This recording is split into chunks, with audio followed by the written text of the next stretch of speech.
bertaubat pada Allah Subhanahu wa taala. Baik Bapak Ibu yang dimuliakan Allah Subhanahu wa taala. Sandiaga Hill di Kerawang. Nah, ini kita bicara sedikit bicara ini dulu. Karena banyak orang sekarang ini berinvestasi hanya untuk mendapatkan tempat yang cukup mahal ya di San Diego. Bahkan sekarang yang terbaru udah ada di Serpong. Yang terbaru udah punya San Diego juga Pak. Di Serpong itu harganya berbeda. Di San Diego itu yang 1 meter itu 200.000, 20 juta. Mau paling murah yang 1 meter 20 juta. Yang tertinggi 200 juta itu di San Diego. Nah, ada yang di Serpong lebih mahal lagi. Ya. Padahal ini menurut Islam Pak, kan dalam hadis banyak tuh. Janganlah kau membuat bangunan di atas makam. Betul Pak Ustaz ya? Hadisnya banyak sekali itu. Jangan kau membuat makam di bangunan di atas makam. Rasulullah memberikan contoh tidak seperti itu. Ya kan? Melukisnya, mengecat aja tuh dilarang kalau bicara seperti itu. Kenapa? Ada yang lebih manfaat lagi. Di Serpong begitu. Bahkan ada yayasan Islam juga ikut membuat Al-Azhar itu kan, membuat juga di seberangnya. Oke, mungkin perspektifnya begini kali. Semakin mahal kuburannya, malaikatnya semakin bersahabat mungkin, atau semakin baik hati, ya kan? Mungkin, wallahu a'lam. Padahal yang namanya malaikat, ya, yang namanya malaikat di makam, di kober, atau di pemakaman meruya, atau di pemakaman manapun sama saja. Ini malaikatnya dia, malaikatnya dia, pertanyaannya sama, hisabnya sama, suasananya sama, namanya sama, alam barzah. Nggak ngaruh, Pak. Nggak ngaruh sama sekali. Ya, nggak ngaruh sama sekali. Bahkan seorang murid Imam Syekh Marzuki Al-Zuzani itu dari Iran bertanya pada gurunya, Syekh, kalau aku membawa air, aku membawa bunga-bunga, aku taburkan di atas, maka apakah ada pengaruhnya terhadap yang ada di bawah? Tidak ada pengaruhnya. Ya, yang ada pengaruhnya adalah doa-doamu. Nah, doa-doamu.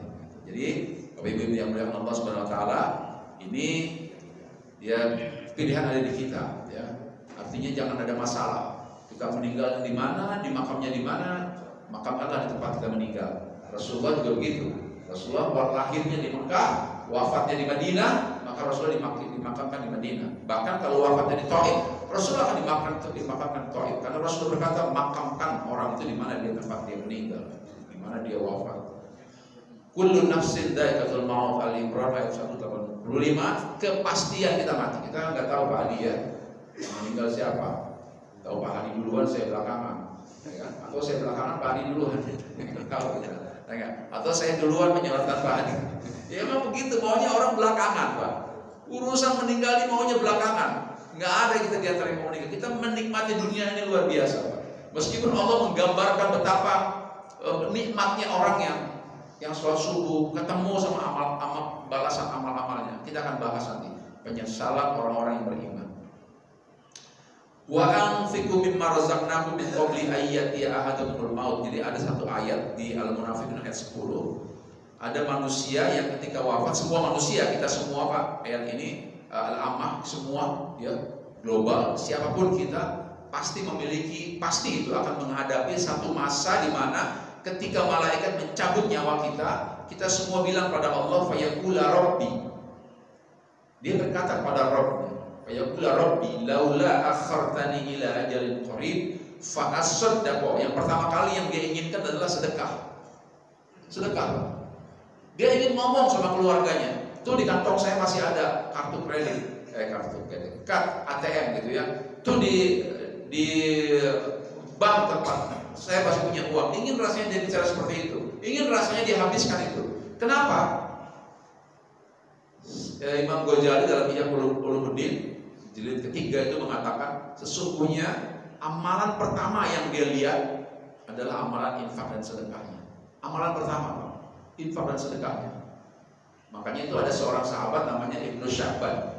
Ibnu Sya'ban ini seorang merbot masjid, Pak. Ketika Rasulullah sholat, Rasulullah nggak lihat Ibnu Sa'ban. Mana Ibnu Sa'ban? Ibnu Sa'ban udah wafat ya Rasulullah. Ah, kamu nggak ngasih tahu saya? Dia kemarin. Oke, nanti habis sholat asar kita ke rumahnya. Rasulullah ke rumahnya, ketemu dengan istrinya, ngobrol-ngobrol dengan istrinya. Istrinya tanya pada Rasulullah, ya Rasulullah, aku ingin tanya, suamiku wafat, dia berteriak ya Rasulullah. Apa berteriak? Pertama teriakannya adalah, seandainya aku tambahkan. Itu ngomongnya dia. Seandainya lebih jauh lagi. Yang ketiga, seandainya lebih banyak lagi. Terus saja berkata seperti itu. Seandainya lebih jauh lagi. Seandainya aku tambahkan. Seandainya, maksudnya apa ya Rasulullah? Rasulullah mendapat bisikan dari malaikat Jibril.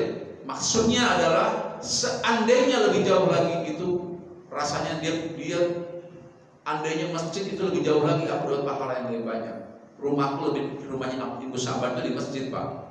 Andai yang lebih jauh lagi, aku dapat pahala lebih banyak. Maka bersyukurlah yang hadirnya rumahnya agak jauh, Pak.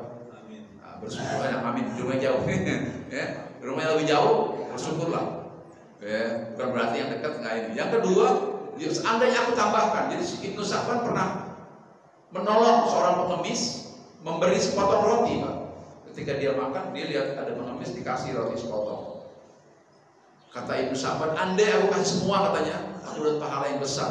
Aku lihat langsung pahalanya.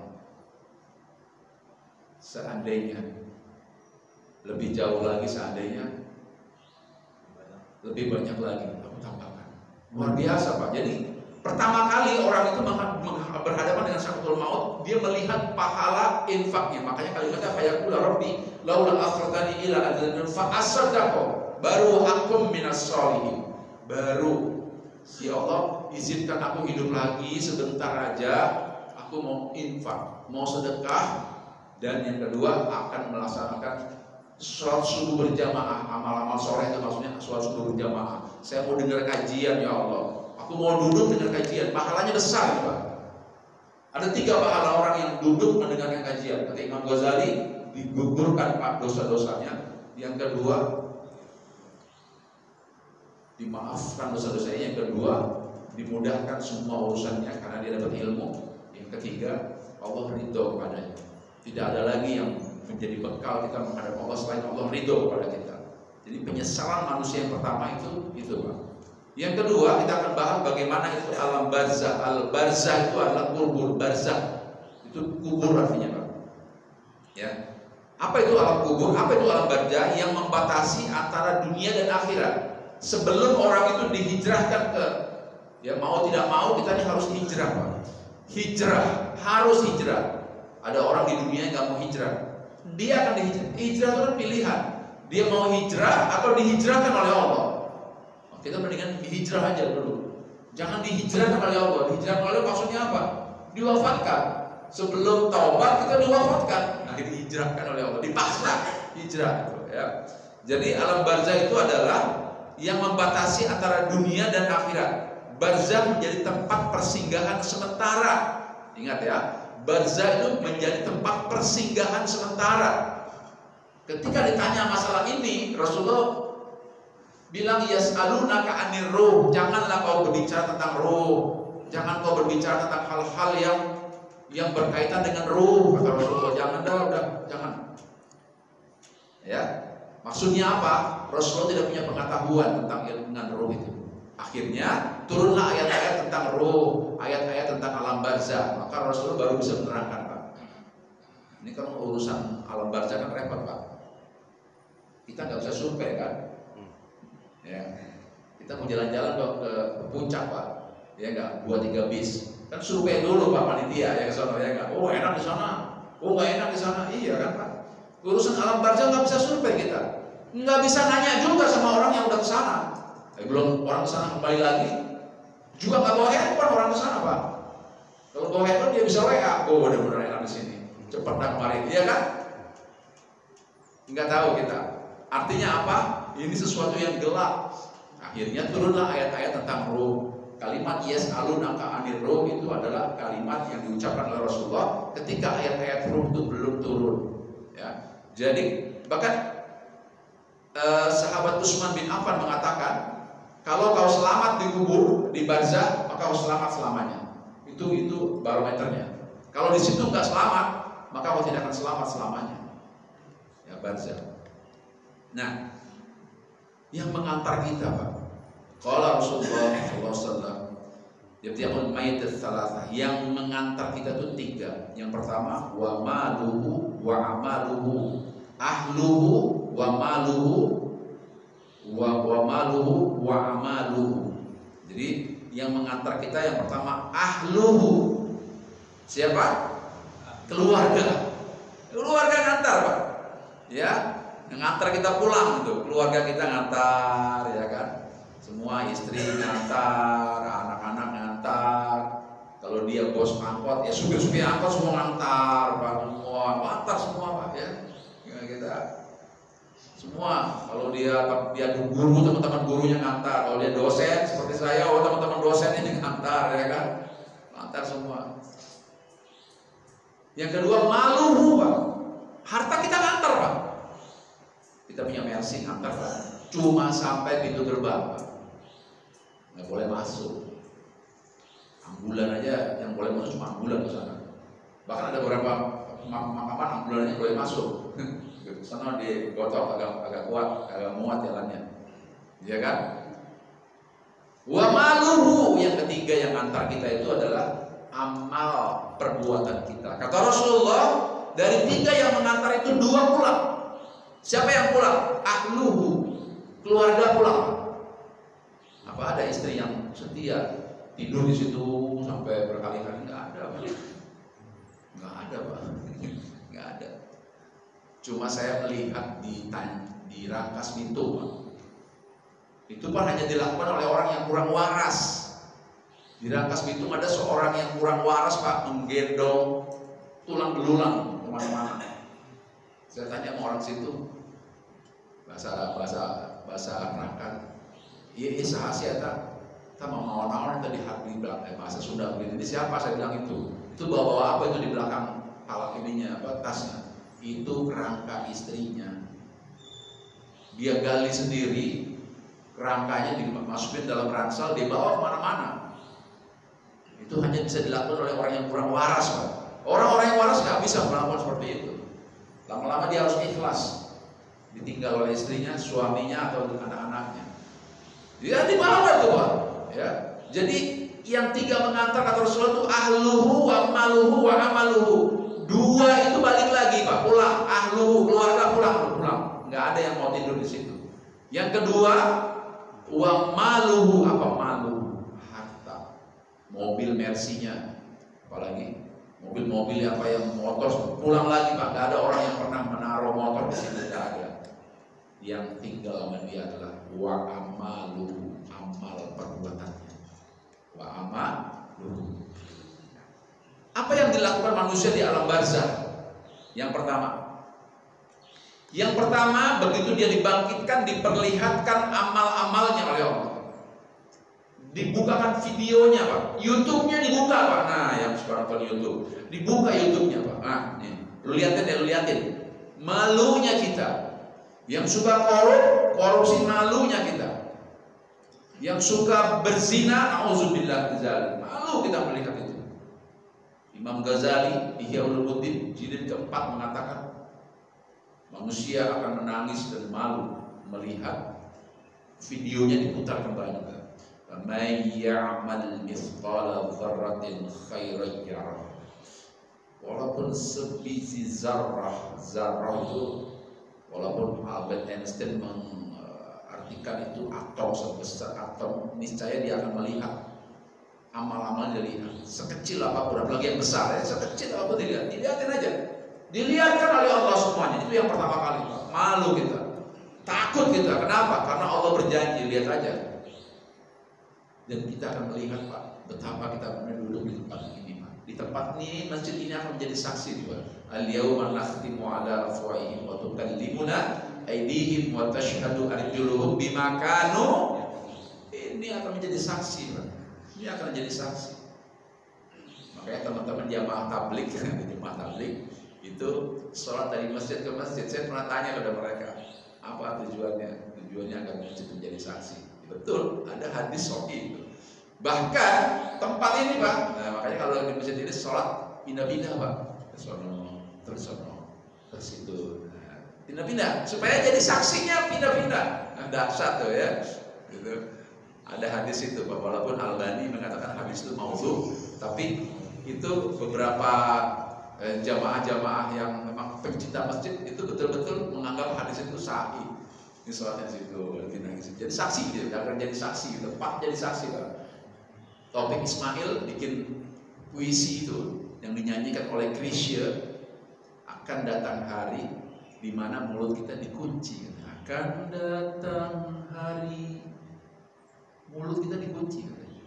Mulut dikunci. Taufik Ismail bikin puisi luar biasa itu. Yang berbicara ke tangan kita, kaki kita, semua ini berbicara. Wa may ya'mal misqala dzarratin syarran yarah. Kesalahan walaupun sekecil apapun kelihatan, ya, dan kita melihatnya. Yang kedua, diperlihatkan surga dan neraka. Bayangkan Pak, tadi kita diperlihatkan amal-amal di dalam barzah itu. Begitu bangun diperlihatkan amal-amal. Kita tahu, amal saya buruk sekali. Waduh, di bawahnya ada persentase. Amal buruknya 75% misalnya. Misal Pak. Amal baiknya 25%. Ada juga yang amal buruknya 95%, amal baiknya 5%. Dia protes Pak. Saya kan udah haji. Haji kamu cuma pengen dipanggil haji. Pak Haji, mau kemana Pak Haji? Baru nengok. Ada orang, Pak Nurdin mau kemana? Agak nengok. Pak Nurdin mau kemana? Agak nengok. Pak Nurdin mau kemana? Agak nengok. Pak Haji Nurdin mau kemana? Ayo ke situ gua.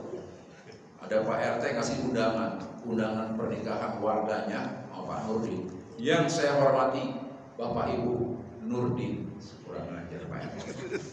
Gue udah haji, Haji Nurdin gue tidak tercatat sebagai kebaikan.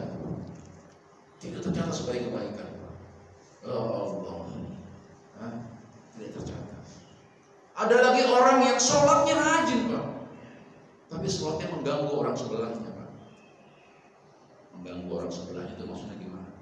Kata Rasulullah, jangan kau keluarkan suara. Rasulullah pernah Pak lagi sholat, Rasulullah merasa terganggu sama jamaah di belakang. Ada kan orang tipe orang ini, Allah, Bismillah, padahal nggak boleh begitu sholatnya.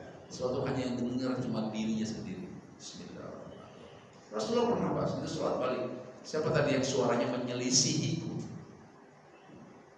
Saya ya Rasulullah, kau sholat lagi. Disuruhnya sholat lagi oleh Rasulullah. Kenapa dia mengganggu sebelahnya? Dia akan protes, ya Allah, aku rajin berinfak ya Allah. Sejadi infaknya tidak ikhlas karena Allah SWT. Dia sih ngomong pengurus masjid, saya infak 1 juta, jangan tulis nama, jangan tulis nama, hamba Allah aja. Siap hamba Allah. Besok Jumat diterangkan, hamba Allah 1 juta. Dia bilang mana? Tahu nggak hamba Allah itu apa? Bapak itu. Bapak itu gila, orang nggak mau sombong, harus mau. Bapak itu. Dia bilang mananya Pak? Oh. Ya, diperlihatkan surga dan neraka. Orang akan menangis Pak. Amal-amal saya cuma 5% yang bagus. Nggak mungkin. Diperlihatkan indahnya surga, diperlihatkan Pak. Hebatnya surga diperlihatkan. Kullu ainun ra'at, kata Rasulullah, pernah dilihat. Wala sami'at, tidak pernah juga terbetik. Wala qalbul bashar, tidak pernah terbetik di hati keindahannya. Luar biasa indah sekali. Neraka juga diperlihatkan. Aduh, saya bakal kasih itu. Bagaimana anda sedihnya diperlihatkan di alam barzah ini. Ya. Yang ketiga, hadis Tirmidzi nomor 1071. Ini hadisnya hasan.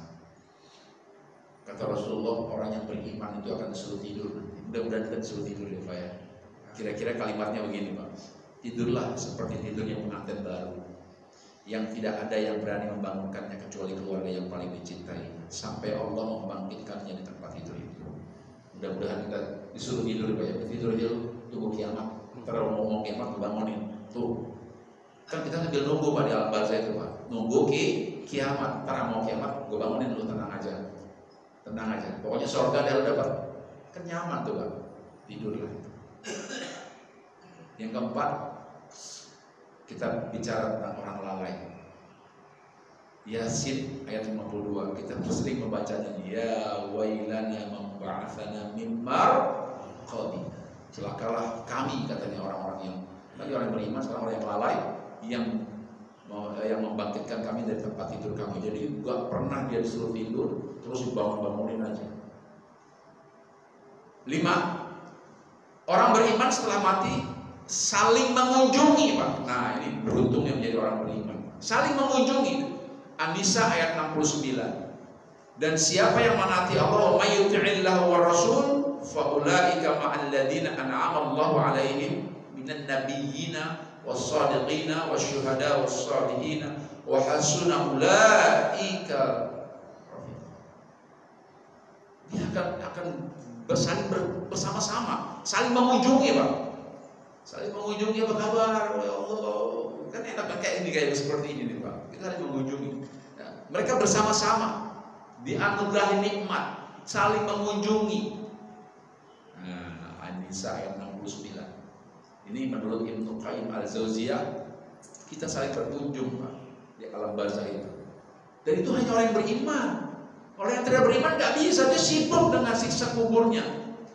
Dia sibuk dengan siksa kuburnya. Allah nauzubillah, dan kita nggak sibuk dengan siksa kubur kita ya. Nomor 6. Ini kita cerita tentang kondisi dulu ya, kondisi. Nomor 6. Kalau Rasulullah SAW dalam hadis yang sahih dari Ad-Dailami, mal mayyit fi qabri ilal qalqariqil muttawawat. Sesungguhnya orang yang berada di alam barzakh itu seperti orang yang tenggelam. Kira-kira kalau orang tenggelam itu apa yang diucapkan? Tolong, tolong, tolong, tolong, tolong. Itulah kenapa Rasulullah mengeluarkan hadis, idza mata adama in qata'a amaluhu min salasin. Apabila mati anak Adam putus semuanya cuma 3. Di antaranya amal jariah, ilmu yang bermanfaat, dan doa anak yang soleh. Itu harus. Saya yakin tadi Bapak Ibu sekalian nggak ada yang lepas mengucapkan Allahumma ighfirli wa liwalidayya warhamhuma kama rabbayani shaghira. Tadi imam kita membimbing kita istighfar. Luar biasa itu. Ada hadis mengatakan ketika Rasulullah SAW diceritakan oleh Jibril, sesungguhnya ada sepasang suami istri, sepasang orang tua disiksa oleh Allah Subhanahu wa taala, tiba-tiba berhenti menyiksanya. Orang yang disiksa itu tanya pada malaikat, oleh malaikat, kenapa kau berhenti menyiksaku? Anaknya sedang istighfar. Anaknya sedang istighfar, Pak, berhenti dulu. Oleh karenanya istighfar kita tadi itu, Pak, ya, istighfar tadi itu akan membebaskan siksaan orang tua kita kalau sedang disiksa. Luar biasa. Hadis sahih itu. Ya. Nah, yang paling berhak bahagia di alam barzakh itu siapa? Yang paling berhak di alam barzakh itu tentu orang yang mendapat rahmatnya Allah Subhanahu wa taala. Rahmatnya Allah Subhanahu wa taala. Ali bin Abi Thalib pernah mengatakan, andai dikumpulkan amal-amal kita, tidak mampu kita masuk surga Allah. Andai dikumpulkan amal-amal kita. Pendapat Imam Ali bin Abi Thalib ini disadur oleh Imam Ghazali, disadur oleh Ibnu Qayyim Jauziyah dalam beberapa bukunya. Jauziyah punya buku bagus sekali, judulnya Tamasya ke Alam Barzakh. Itu kalau nggak salah di halaman 235 mengatakan bahwa sesungguhnya andai kita amal-amal kita banyak dikumpulkan, tidak mampu kita mendapat surganya Allah kecuali dengan rahmatnya Allah Subhanahu wa taala. Tidak ada seorang muslim yang bisa memasukkannya ke dalam surga dan menyelamatkan dari neraka, tidak juga kecuali dengan rahmat dari Allah Subhanahu. Oleh karenanya Bapak Ibu yang dimuliakan Allah Subhanahu wa taala, ini sholat subuh berjamaah, datang duduk ini kita dalam rangka merayu Allah agar Allah memberikan rahmatnya kepada kita semua. Oke. Yang kedua, tentu yang paling banyak amalnya. Alladzi khalaqal mauta wal hayata liyabluwakum ayyukum ahsanu amala. Yang paling baik amalnya, yang paling buruk. Bukan orang. Kemarin saya khutbah Jumat di Masjid At-Tabayyun, diminta untuk mengenai konflik nasab Sekarang di media massa sedang ramai konflik nasab antara para habaib dan zuriyahnya para wali. Jadi para wali ini yang dipimpin oleh Kiai Imad dari Banten, Imaduddin Al-Bantani, ya, yang mengatakan bahwa habaib di Indonesia ini terlepas dari nasabnya Rasulullah SAW, terlepas dari nasabnya. Kenapa? Karena tidak ada keluarganya Rasulullah yang hijrah ke Yaman. Kata kelompok yang satu, kata kelompoknya Kiai Iman, nggak ada yang ke Yaman. Kata kelompok yang satu, para habaib, para awaliyin ini, para awaliyin ini, ada. Siapa? Ya Alwi itu. Alwi anaknya Hasan itu hijrah ke Yaman. Dan di situ melahirkan keturunan, di antara keturunannya ada ke Indonesia. Berbeda pendapat. Posisi kita di mana? Posisi kita di tengah aja, Pak. Di tengah aja. Jangan berpihak ke sana, jangan berpihak ke sini, tengah aja. Kenapa? Letakkan akhlak. Kita hormati para habaib. Bagaimanapun juga dia memiliki ilmu, akhlak, yang akhlaknya baik tentu ya. Habaib juga banyak yang akhlaknya tidak baik, Pak. Yang kalimatnya sangat, aduh, nauzubillah min dzalik ya. Pak, kita tahu sendiri lah ya. Juga manusia, karena manusia biasa itu juga kita berada di tengah, Pak. Pegangan kita apa? Al-Mulk ayat 2 ini, Pak. Apa itu? Alladzi khalaqal mauta wal hayata liyabluwakum. Semua manusia bakal mati. Ahsanu amala. Yang masuk surga itu bukannya ahsanu nasaban, bukan. Yang paling baik nasabnya, bukan. Yang paling berbahagia itu di alam barzah, bukan yang paling baik nasabnya, bukan. Saya setuju dengan Profesor Dr. Khalil Nafis. Kata Khalil Nafis bilang begini, kita nggak yakin sama orang itu habib atau bukan, nggak apa-apa, itu nggak membatalkan iman. Kita nggak yakin sama dia kiai atau bukan, nggak apa-apa, itu nggak membatalkan iman dan Islam, enggak, Pak. Tenang aja, ya, tenang aja, nggak membatalkan. Kita misalnya ada seorang habaib, punten, mohon maaf ya, ngomongnya ini kasar gitu ya, di YouTube ngomongnya kasar banget, ya udah, kita nggak mengaku bukan habib ini, nggak apa-apa, Pak. Nggak membatalkan iman itu, nggak membatalkan Islam itu, kata Kiai Khalil Nafis. Udah, jangan ribut. Iya. Yang masuk, yang bahagia di alam barzah dan masuk surga itu adalah ahsanu amalan, yang paling baik amalnya, bukan yang paling bagus nasabnya. Ya, itu. Tenang aja udah. Ini ribut, waduh, setiap buka YouTube itu aja saling menghina. Yang terakhir ada seorang habib bilang, "Do iblis," katanya. Nah, kata yang sana, "Lu enggak iblis." Semuanya iblis gimana? Kita mau ikutin, Pak. Ikutin, nauzubillah min dzalik. Lalu apa yang dibutuhkan di alam barzah? Yang dibutuhkan di alam barzah yang pertama kita butuh sambutan, itu penting. Karena begitu orang masuk ke alam barzah, itu ada yang tidak disambut, Pak. Malaikat itu berwajah biru dan berwajah hitam, disambut dengan apa? Dengan profil yang apa ya? Sangar bahasa kitanya itu, Pak. Sangar gitu. Yang kita butuhkan adalah sambutan. Sambutan An-Nahl ayat 32. Ya, orang yang ketika diwafatkan oleh para malaikat dalam keadaan baik, para malaikat mengatakan pada mereka, "Salamun alaikum." Ya. "Salamun alaikum udkhulul jannah bima kuntum ta'malun." Selamat datang, masuklah ke dalam surga karena apa yang telah kamu kerjakan. Itu pertama kali dibutuhkan, sambutan. Tapi ada juga yang begitu kita masuk, nah ini dia nih yang gue tunggu. Nah ini dia yang gue tunggu. Sambil megang apa? Ini gue tunggu. Ini yang gue tunggu dari kemarin. Gue agak sabar sama orang ini. Gue cekek lo ya, wah itu bahaya Pak begitu Pak. Alhamdulillah, mudah-mudahan kita seperti ini dapatnya. Makanya apa yang kita baca tadi? Tadi kita baca di sholat.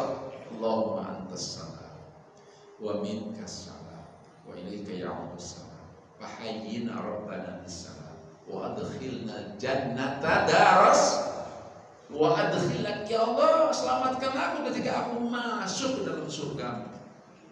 Tadi kita baca, habis sholat kita baca 5 kali paling nggak sehari malam kita baca. Makanya orang ketika melihat Ka'bah, Pak, disunahkan. Pertama kali melihat Ka'bah disunahkan bilang Allahumma antas salam wa minkas salam wa alaika ya Abdussalam. Pertama kali melihat Ka'bah, supaya lewat wasilahnya Ka'bah itu kita diselamatkan, Pak. Itu yang pertama yang dibutuhkan, sambutan. Yang kedua, syafaat, pertolongan. Ya, tadi itu kan udah terangkan ya. Nah, ini kembali lagi, mal mayyit fil qalqalatil harib, seperti orang yang tenggelam, perlu pertolongan. Ya, oke, pertolongan. Dari mana? Dari anak-anaknya, dosa, doa-doa segala macam. Ya, kita tadi menolong orang tua kita. Yang ketiga, kita perlu teman. Nah, itu penting. Kenapa? Rasulullah SAW dalam satu hadis mengatakan, sesungguhnya alam baca kau pertama kali kau akan ada dalam kesendirian. Tadi dikatakan orang yang beriman itu berkumpul bersama-sama. Kita ingin berkumpul bersama-sama. Abu Umamah berkata, ya Rasulullah, bacalah Al-Quran, kata Rasulullah, karena pada hari kiamat dia akan datang sebagai teman, sebagai syafaat bagi para pembaca. Saya lupa ada hadis, tapi saya nggak sematkan di slide ini, karena baru saya cari. Tapi saya pernah dengar dari kiai, dari ulama mengatakan, ketika orang yang senang membaca Al-Quran, Pak, belum dimakamkan saja sudah ada orang di sebelahnya. Kita bertanya pada orang itu, kamu siapa? Aku Al-Quran. Aku akan menemani kamu sampai kamu di tanya. Jadi kemarin di YouTube itu, Pak, ada ceramah dari salah satu habaib. Nah, ini parah juga ceramah. Di satu ketika ada yang meninggal katanya. Yang meninggal itu dituliskan secari kertas nama Habib itu, ditaruh di belakang kepalanya. Sambil berkata Habib itu, nanti kalau tanya malaikat, kasih itu lembaran itu. Bapak jangan tanya. Saya jadi ingat Sudomo, Pak, namanya KTBLC itu. SS. Ya, Allah, kadang-kadang seperti itu tuh, banyak kayak begitu-gitu tuh yang kadang-kadang, ya Allah, cerita-cerita hurufat seperti itu harusnya janganlah gitu ya. Nggak ada orang yang bisa menjadi teman itu selain Al-Quran. Al-Quran itu, ya Al-Quran itu akan berubah menjadi teman. Ini hadisnya dari Muslim nomor 804. Ya. Yang keempat, kita butuh doa, Pak. Punten mohon maaf, ada sebagian teman-teman kita yang mengatakan doa orang yang hidup itu nggak nyampe katanya pada orang yang meninggal. Saya rasa ini tidak berdalil ya. Bagaimana tidak, Pak? Khutbah Jumat itu, khutbah Jumat tidak sah. Khotib itu khutbah Jumat kalau nggak ada kalimat Allahumma gfir lil mu'minina wal mu'minat al-ahya'i minhum wal amwat. Ya Allah, aku berdoa untuk kaum muslimin dan muslimat, laki-laki dan perempuan, ya kan?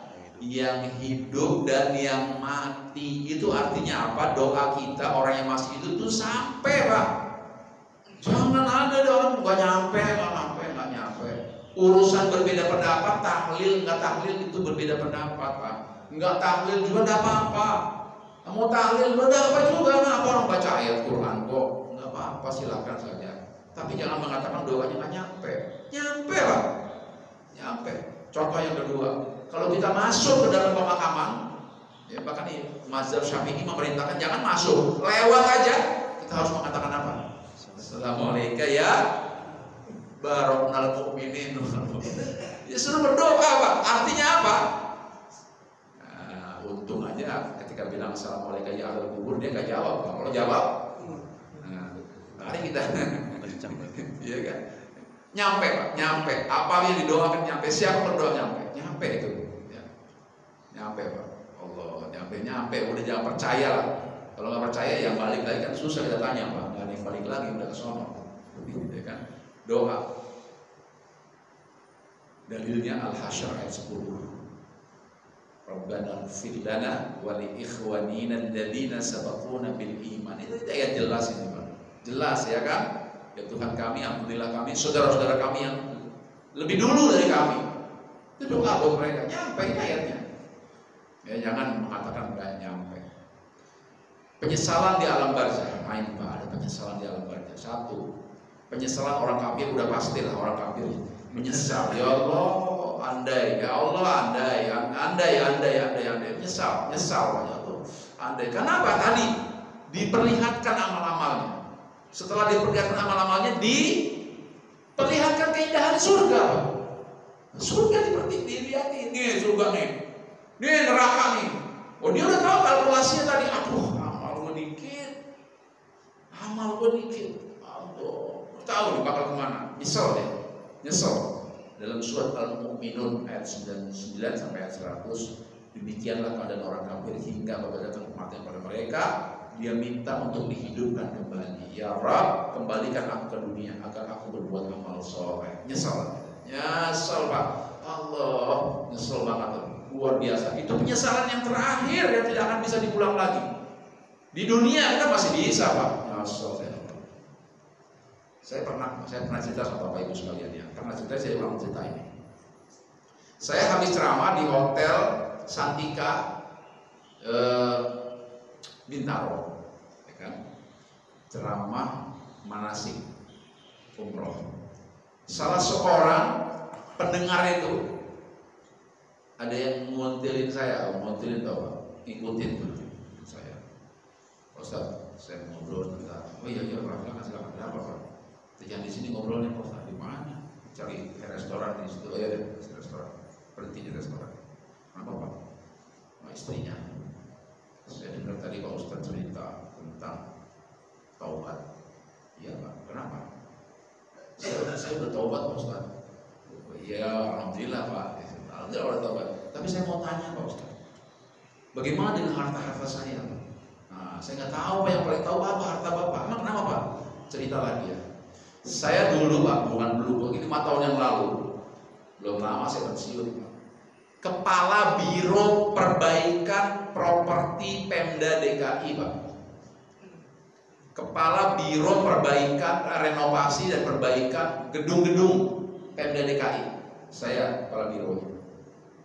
Saya setiap hari berhubungan sama orang pengembang, pemborong setiap hari. Transaksi keuangan luar biasa Pak. Saya mau tanya Pak, ini saya udah 5 tahun pensiun, masih ada orang yang transfer ke saya Pak. Hukumnya bagaimana Pak? Waduh, banyak banget Pak ya. Banyak Pak Ustaz. Saya udah bertobat nih Pak Ustaz. Nangislah dia depan saya Pak. Nangis. Lalu saya bilangnya repot juga nih. Bu, sebentar ya Bu ya. Bu ambil air buat Bapak ini Bu. Yang paling tahu Pak, harta mana yang haram, mana yang halal itu Bapak. Al-haqqu bil batil wa la taqumul haqqu wa antum ta'lamun. Paling tahu Bapak, saya nggak tahu. Tapi Pak Ustaz bilang kan mana harta yang haram, yang halal harus dipisahkan. Iya, dipisahkan. Udah nyampur Pak Ustaz, katanya udah nyampur. Waduh, bingung saya. Udah nyampur Pak Ustaz. Bagaimana ini? Nah, itulah Pak. Makanya jangan bergaul dengan harta yang haram. Kalau udah nyampur susah. Bukan hanya susah, sayang mengeluarkannya. Bayangkan Pak, kepala biro perbaikan ini gedung-gedung, kantor-kantor yang rusak kayak dia. Itu kayak apa itu Bapak? Saya bilang yang paling tahu Bapak mana yang haram, dan itu nggak boleh Pak. Sampai hari ini uang haram itu ada di kantong Bapak, di perbankan Bapak, nggak boleh ada Pak. Walaupun kita taubat, Allahu a'lam. Dia bilang sih uangnya miliaran Pak. Ya. Yang kedua, penyesalan orang soleh. Kok orang soleh nyesel juga? Iya Pak.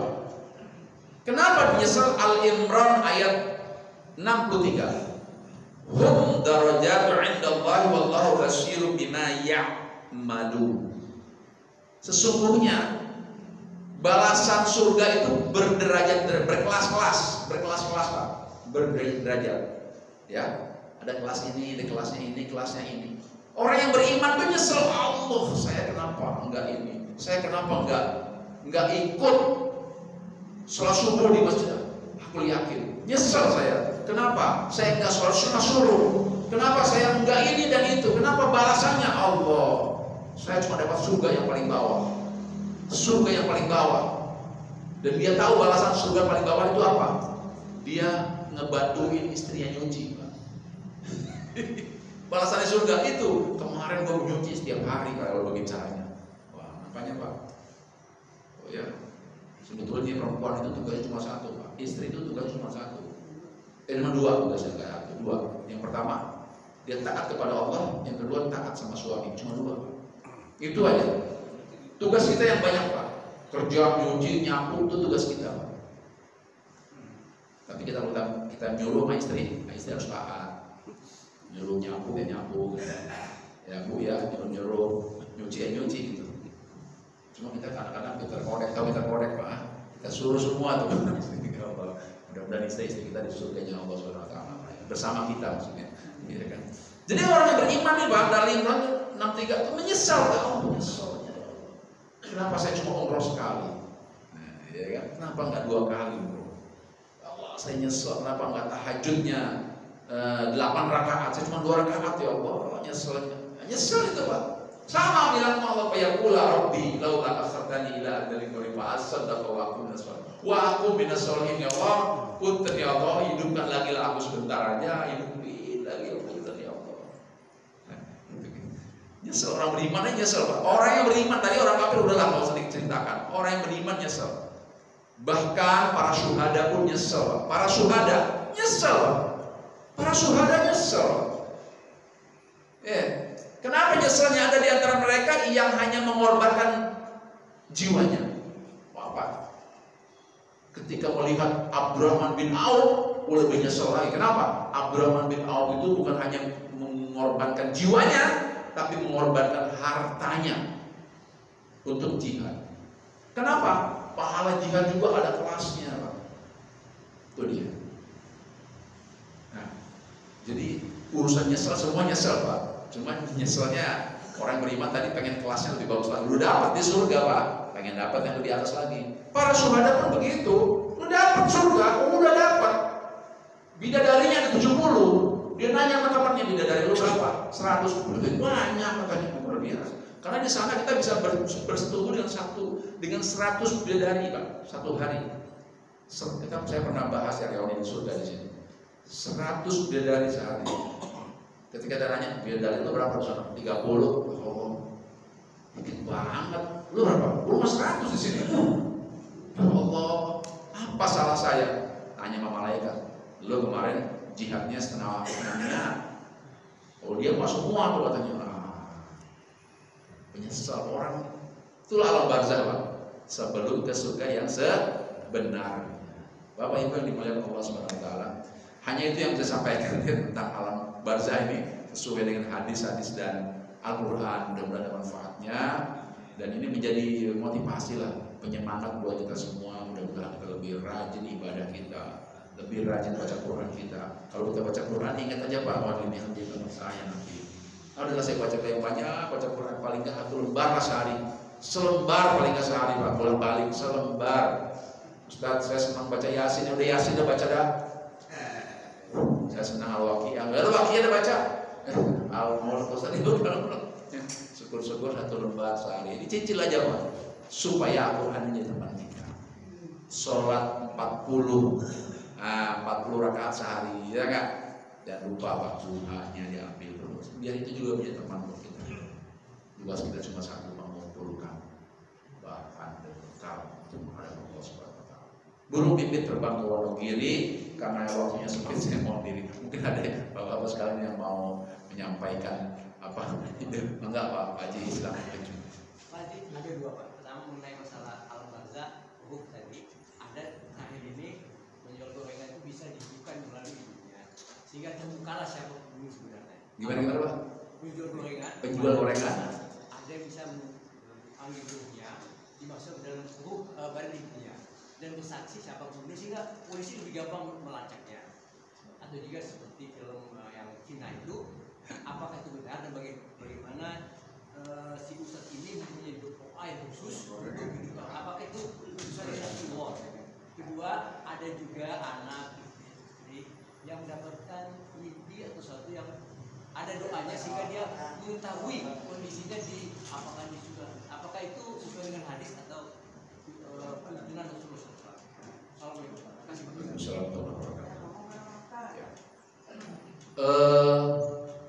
yas'alunaka 'anir ruh.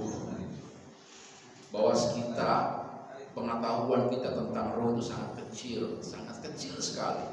Rasulullah pun ketika ditanya tentang roh, jawabnya nggak tahu saya itu. Sampai turun ayat-ayat tentang roh itu, baru bisa menjawab. Menjawabnya bukan di Mekah, di Madinah Rasulullah bisa menjawab. Artinya kalau ada tukang gorengan yang bisa membuka tabir, menghidupkan itu, dihidupkan, wallahu alam. Saya rasa sesuatu yang nisbi, sesuatu yang tidak mungkin ya. Mungkin. Di India pernah ada seorang yang bernama Sai Baba. Nanti dibuka dulu tuh Pak ya. Sai Baba. Sai Baba ini, kapan kita bahas tentang Dajjal, saya akan tampilkan orangnya. Sai Baba. Sai Baba ini adalah orang yang sangat durjana tapi serba bisa Pak. Satu ketika Sai Baba pernah mengumpulkan orang dari berbagai agama. Ada satu orang beragama Nasrani. Kamu agamanya apa? Nasrani. Nabimu siapa? Isa, Tuhan Yesus. Apa yang Isa bisa? Bisa menyembuhkan orang buta. Cari orang buta. Di bawahnya orang buta Pak. Dipegang sama Sai Baba, bisa melihat. Apa yang Isa lakukan saya bisa lihat. Saya bisa lakukan. Kaget Pak orang. Mana orang Islam? Ada orang Islam di depan, saya Islam. Apa yang bisa dilakukan Rasul Nabi Muhammad?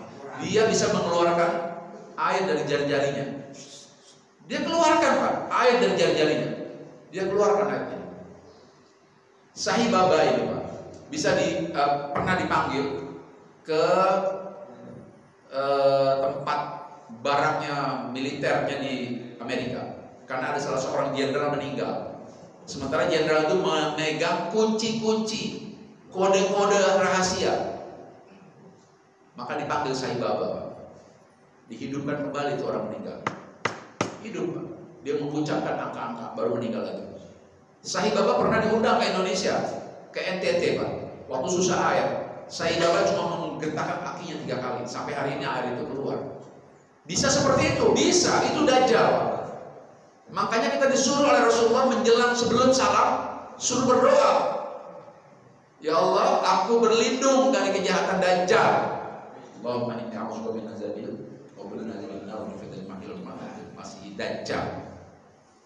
Dan Rasulullah berdoa, ya Allah, doaku cuma satu menjelang wafatnya, agar umatku tidak berjumpa dengan Dajjal. Sai Baba bisa melakukan itu, dan itu Dajjal Pak. Dajjal itu bisa mencolok putri, mencolok putra, itu bahasa Jawa ya. Dia bisa seperti apa aja. Umatku kalau ketemu Dajjal hampir tidak ada yang selamat. Kenapa? Dia bisa tampil seperti habaib, ceramahnya hebat, bahasa Arabnya hebat, bisa menyembuhkan, bisa membuat kaya orang yang miskin. Siapa yang nggak beriman sama dia nanti? Cenderung sama dia. Alhamdulillah. Orang Islam Indonesia Pak, baru didatangin Snohor Bro-nya saja Pak, tertipu Pak. Snohor Bro-nya belajar di Arab 13 tahun, diutus oleh Belanda untuk mendalami Islam, datang ke Indonesia. Banyak orang Indonesia tertipu.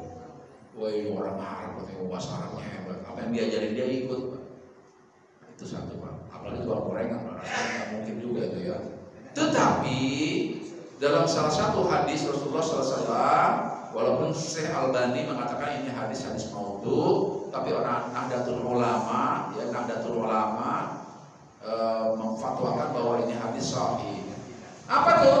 Orang-orang yang ada di alam barzah bisa melihat kita, kita tidak bisa melihat mereka. Saya katakan lagi, hadis ini oleh Syekh Albani dikatakan maudhu, tapi oleh Lajnah Majelis Ulama Indonesia, Nahdlatul Ulama, hadis ini dikatakan sahih. Kenapa? Hadisnya mengatakan orang yang di alam barzah bisa melihat kita, dan kita tidak bisa melihat mereka. Jadi kita nih Pak, kalau pakai perspektifnya NU ya, ini kita lagi duduk begini, orang tua kita lihat Pak.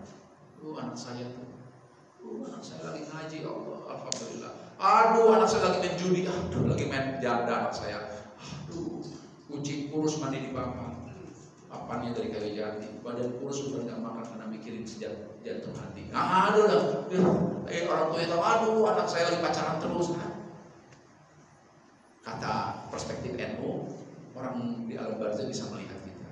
Tapi menurut teman-teman sunnah, teman-teman salafi, ya wahabi, tidak ada, itu nggak bisa. Wallahu a'lam bishawab. Ya, saya hanya kasih tahu perspektifnya mereka. Jadi itu bayangnya, rasanya nggak mungkin lah ada yang bisa. Ya. Karena kata Rasulullah apa? Dan mata ibnu Adam in qata'a amaluhu min salasin, apabila mati anak Adam putus. Sudah. Nggak ada yang saling menghadirkan. Kalaupun mimpi, ya mimpi lah, cuma tidur lah ya. Di masyarakat Betawi itu ada keyakinan begini. Masyarakat Betawi, kalau malam satu suro itu katanya arwah-arwah pulang ke rumah. Nah itu. Ya karena saya pernah nanya itu, Pok, mau kemana Pok? Mau beli rokok jinggo Pak? Nah rokok jinggo. Untuk siapa? Emang ada yang jual? Dia kan. Bapaknya senang Pak rokok jinggo. Bapaknya udah meninggal kan satu suro. Biasanya mau pulang deh Pak. Ada yang begitu tuh. Emang tandanya apa kalau bapaknya pulang? Itu hordeng goyang-goyang datang di bawah langit itu Pak. Tidak ada kata itu keyakinan satu surah, keyakinan seperti itu. Nah, rasanya kita lebih percaya sama hadis Nabi tadi. Terputuslah semua urusannya, nggak ada lagi. Ya, tukang gorengan itu mungkin sedang berhalusinasi kali mungkin. Wallahu a'lam bishawab. Ada lagi Pak? Cukup. Baik Bapak Ibu yang dimuliakan Allah Subhanahu wa taala, mudah-mudahan kajian kita hari ini bermanfaat. Yang salah datangnya dari saya pribadi dengan kebodohan dan ketidaktahuan. Yang benar datangnya dari Allah Subhanahu wa taala lewat Al-Qur'an dan Sunnah. Allahumma inni as'aluka ilman nafi'an wa rizqan halalan thayyiban wa amalan mutaqabbalan wa shifaa'an min kulli da'in bi rahmatika ya arhamar rahimin. Subhanakallahumma rabbana wa bihamdika asyhadu an la ilaha illa anta astaghfiruka wa atubu ilaik. Assalamualaikum warahmatullahi wabarakatuh.